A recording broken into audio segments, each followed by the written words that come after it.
শুভ সন্ধ্যা বন্ধুরা, আজকে আবারও একটা নতুন ব্লগ নিয়ে চলে এসেছি। তা আজকে সন্ধেবেলা, আজকে হচ্ছে রবিবার, আজকে সন্ধেবেলা আমরা দুজন মিলে আবারও বেরিয়ে পড়ছি বাজারের দিকে। বলো, বাজারে গিয়ে কি কি কিনবো? বাজারে তো অনেক কিছুই ধরো কেনার আছে, কারণ আমরা একটা ছোট্ট ট্রিপে যাচ্ছি, বেশি দূর না, কাছাকাছি। তোমরা গেস করো, আর এটা পরে রিভিল করবো যেদিন যাব বা তার আগে।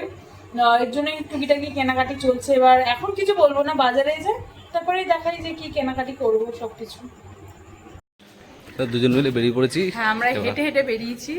এ গাড়ির তেল সাশ্রয় করছে, আর আমি হেঁটে আমার শরীর থেকে সাশ্রয় করছে। স্বাস্থ্য ভালো করছে। আমরা লালগোপাল স্কুলের ওখানটায় দিয়ে ঢুকেছি। তার আগে পিতামের কিছু জামা প্যান্ট ছিল, সেগুলো লন্ড্রিতে দেওয়া ছিল, ওগুলো দিয়ে নিলাম। এবার হাঁটতে হাঁটতে যাচ্ছি, এদিক দিয়ে যাই, কারণ এদিক দিয়ে গেলে শর্টকাট হয়ে যাবে, বলো। তা চলো যেতে থাকি। আমরা বাজারের ভিতর দিয়ে, মানে যেটা সবজি বাজার, এখন রাত্রিবেলা প্রায় সব দোকানই বন্ধ আর অন্ধকার, খুব ভয় লাগে, কিন্তু সেফটি। এইদিকে কিছু কিছু দোকান খোলা আছে, আর এই দিক দিয়ে বেরিয়ে যাবো। ঠিক, হ্যাঁ,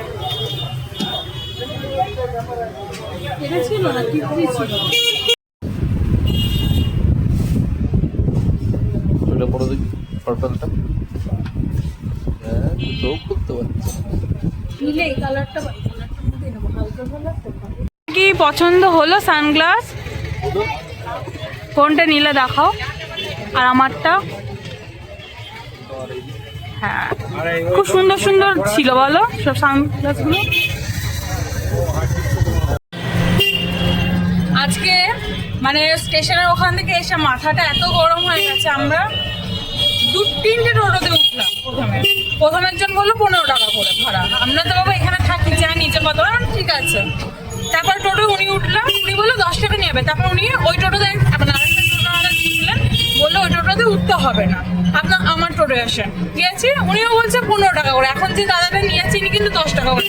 মানে স্ট্যান্ডে যারা থাকে কিছু মানুষ মানে এমনভাবে টাকা চেয়ে বসে হবে এটা রানাঘাটে হয়তো নতুন, এদের থেকে আমরা বেশি নিও, কিন্তু জানে না যে আমরা এখানেই থাকি একদম কাছে। মানে যেরকম যা পারে মাথা কেটে নেওয়ার জন্য, মানে কিছু কিছু দু একটা মানুষের জন্য সবার নামটা এদের নষ্ট হয়। তোমরা তো দেখলে যে আমরা টোটোর মতো গল্প করতে করতে এলাম। আমি একটু রেগে গেছিলাম, কারণ মানে ওখানকার টোটোওয়ালারা এত মানে দাম চাইছিল। স্ট্যান্ডে প্রথমে যে টোটোতে উঠেছিলাম, উনি বললো 15 টাকা। আমরা নেমে গেছে একটা টোটোতে, বুঝলাম উনি 10 টাকায় নিয়ে যেতে রাজি, কিন্তু উনি আর একটা সামনে টোটোওয়ালা ছিল, উনি এসে এনাকে বলছে যে তুই আমার তোর প্যাসেঞ্জার আমাকে দিয়ে দে, আমি তোকে অন্য প্যাসেঞ্জার দিচ্ছি। আমি উঠেছি, আনছি দাদা ভাড়া কত করে। উনি আমার মনে হলো যে জিজ্ঞাসা করি, কারণ দুবার এরকম হলো। উনি বলছে 15 টাকা। আনছি না, যাবো না, কারণ আমার বাড়ি থেকে ওখানের ডিস্টেন্সে খুবই অল্প, আর ওখানে 10 টাকা। কারণ আমি এর আগেও যাওয়া আসা করেছি, আর যাওয়া আসা করি প্রায় দিনই। মানে এরা বলে তো হট করে, মানে মুখ দেখলে, নতুন মুখ দেখলে বা হট করে দেখলে এরা ভাড়া বেশি চেয়ে বসা। মানে বললে ঝামেলা করবো, কিন্তু সবাই করে না, সব টোটোওয়ালারা করে না, সেটা বলে লাভ নেই। কিছু কিছু টোটোওয়ালা আছে মানে প্রায় ভালো, কিন্তু তাদের মতো দু একজন, আর কিছু বলার নেই। আমি সেখানে আর কিছু কথা বাড়াই না, কারণ সবসময় ভালো লাগে না ঝামেলা করতে। তোমরাও সাবধানে মানে এই জিনিসটা সতর্ক থেকো যে 5 টাকাও বেশি চাইলে দেবে না, কারণ যেখানে যেটুকুনি ভাড়া সেটাই দেবে। আর আজকের ভিডিওটা এই পর্যন্ত। কি কি শপিং করলাম, কোথায় কোথায় গেলাম, তোমরা তো দেখলে ডিটেলসে। এখন আর কিছু দেখালাম না, কারণ অনেক রাত হয়ে গেছে, এখন ঘড়ি কাটা 12:30 বাজে। পরের দিন দেখাবো পরের ভিডিওতে। তো এই ভিডিওটা ভালো লাগলে অবশ্যই লাইক, শেয়ার অ্যান্ড সাবস্ক্রাইব করে দিও। Tata, bye bye, good night.